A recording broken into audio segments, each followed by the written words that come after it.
Today on the LS430, if you remember, this thing has 365,000 miles. So there's some stuff that kind of goes bad more often than others. But I'm going to show you how to replace these servos, more importantly, test the servos behind the dash. This is the question I get most I see on forums, I see on Facebook, I see everywhere. You know, this vent is cold, that vent is hot. The middles are cold, this is hot. Is it low refrigerant? What is it? How do I check it? I did a video on the LS460 a while back on how to use Techstream and hook up and see and test everything. We'll go through that again, and I'll show you, how I determine these specific servos are bad and where are they and how do we replace them, how do we test them. So let's get into it. Plug in Techstream. Welcome to Toyota Global Techstream Plus, otherwise known as GTS Plus. So this is the web-based Techstream. It's replaced the old standalone Techstream software. Basically everything is web-based. So what we have here plugged into the car is a Drew Technologies Cardac Plus. This is an older unit, but very rugged, works very well, very stable. That's what we use typically. And I'll show you here. Basically, this is very similar to the old Techstream, open scan file. Oh, this is a touch screen too, by the way. So connect a vehicle. Now it's going to connect. A lot of this is going to be very familiar to you. It auto-populates everything, the VIN, make, model, engine, and then you have to select smart key or without, and laser, radar, or others if none. Next. Now what we're going to do is check our air conditioning system. This I foresee being the problem, these air servo motors. Now here is another screen, again very similar. You have health check over here, system select, production date, all sorts of other stuff. Battery is up here too. So what we're interested in is system select. And then we're going to go right to air conditioner. I love this touchscreen, by the way. It's so nice. You can use any laptop you want. So you can buy a $150 laptop on eBay, and then you're good to go. Keep in mind some of the counterfeit brand, Techstream systems, if you will. They're very hard to set up, and they don't work always with Windows 10, 11, etc. But that's a whole nother topic. So here you see the max cool damper position sensor on the driver's side is a problem. So B1434 max cool damper. What we can do here, utility. Okay, so there's no servo motor like actuation. That happened later for the LS460s, like 07. But what we can do is the actuator check. So essentially, activation of the actuator can be recognized by the noise of the actuator. That's it. So all you can do is basically test it. So we'll go down here, go to next, and on. So that's going to check every actuator. I think there's like 6 or 7 of them on the LS430. We'll go through its little thing here. And test everything. And then give us some kind of an answer as to what is broken or still broken.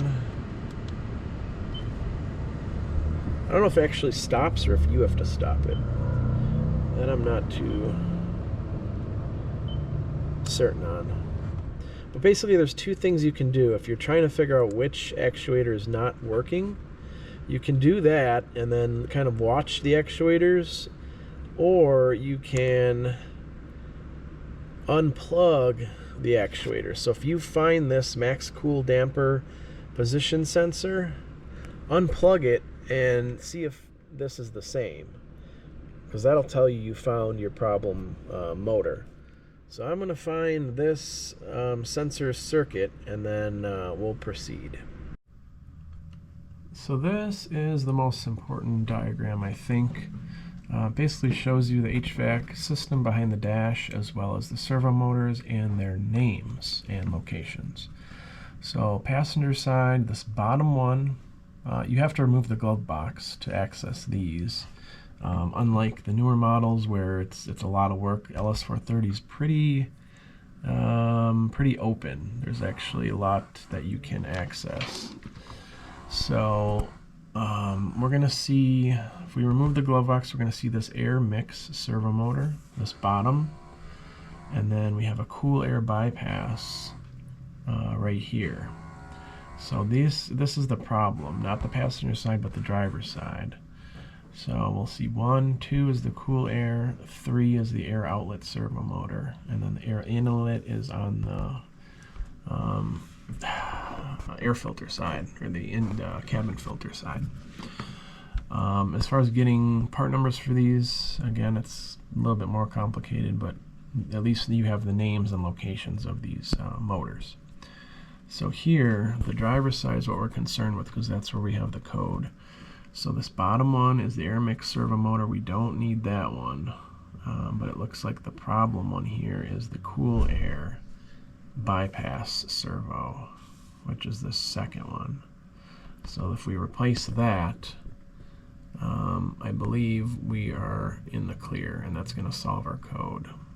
So we have to remove, I think, the dash pad underneath, like the knee area, and possibly the airbag, and then it'll give us visibility into this area. But if you have problems on the passenger side codes, glove box out, and you have full access to these. And then here is just a detailed explanation on the cool air bypass, how to exactly remove it.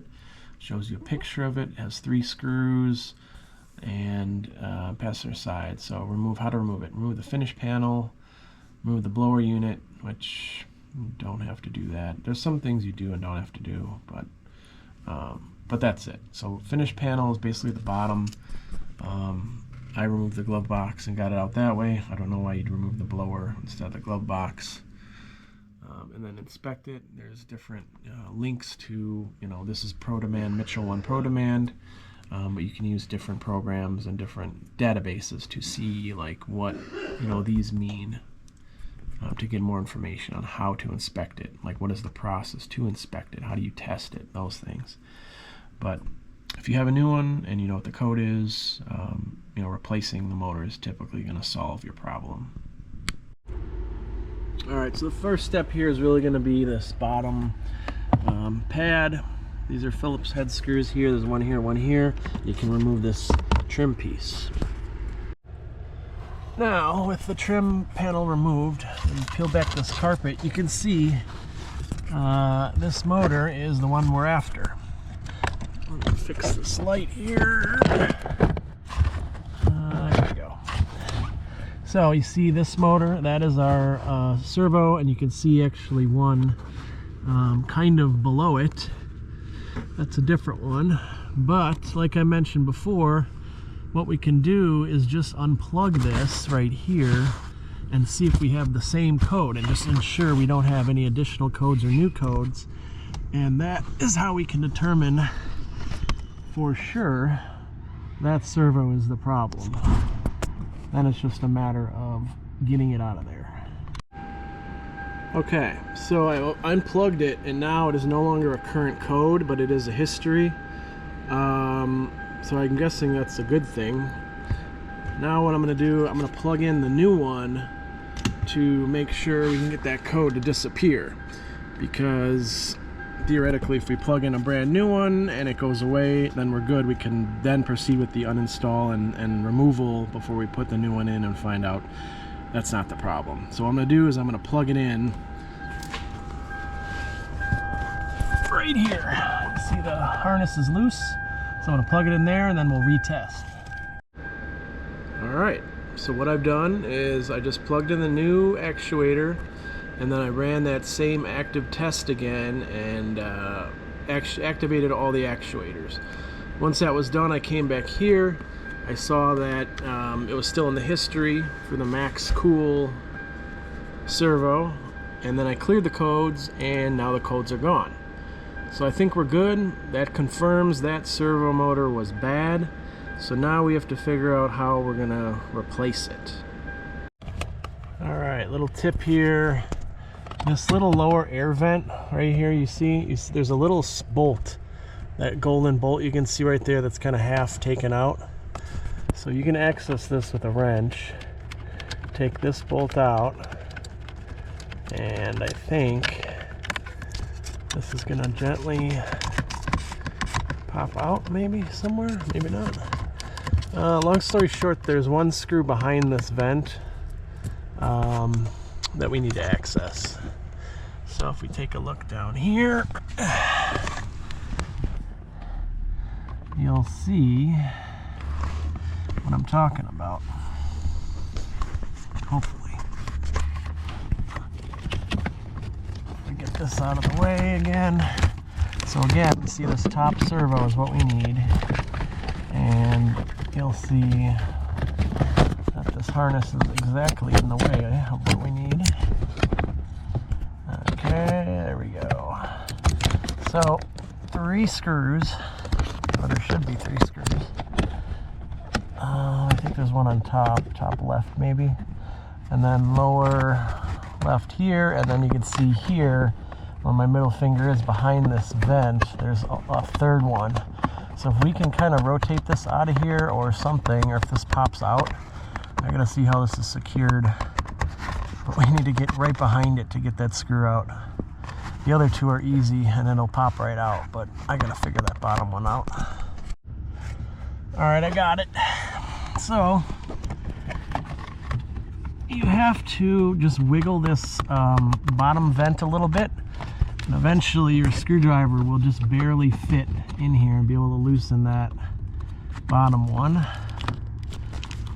And then the screwdriver can take out this one, and then I need a stubby screwdriver to get that top screw out right there.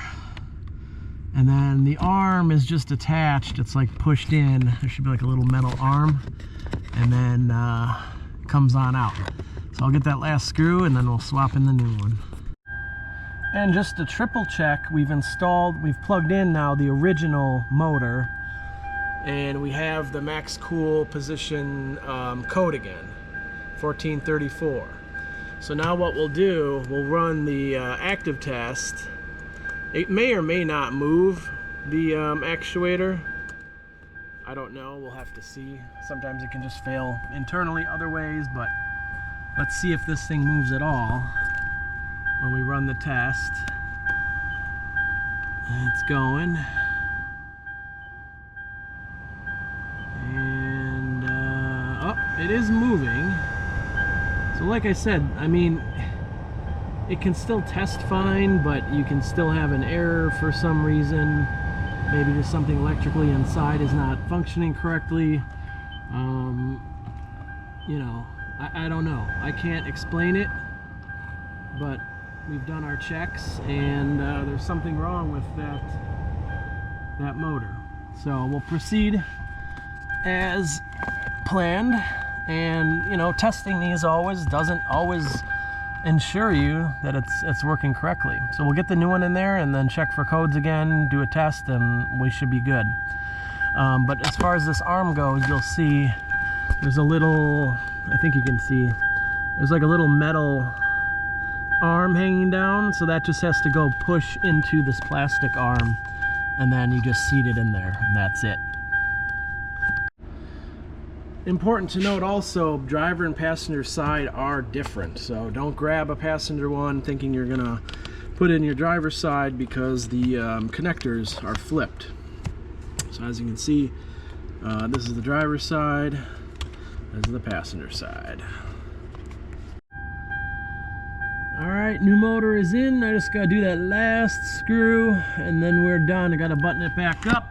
I've ran the actuator test, I've checked for DTCs, and we are clear. So, if that helped you, please like, subscribe, click that notification bell, enjoy my channel, watch my videos. Now I can confidently say this car is good to go. We've got the new tires, the sport wheels, the new shocks, the new radiator, and now we fixed the actuator inside. Now I can enjoy this car and daily drive it and take some of my road time off the LS460. So, thank you, take care, till next time, see ya.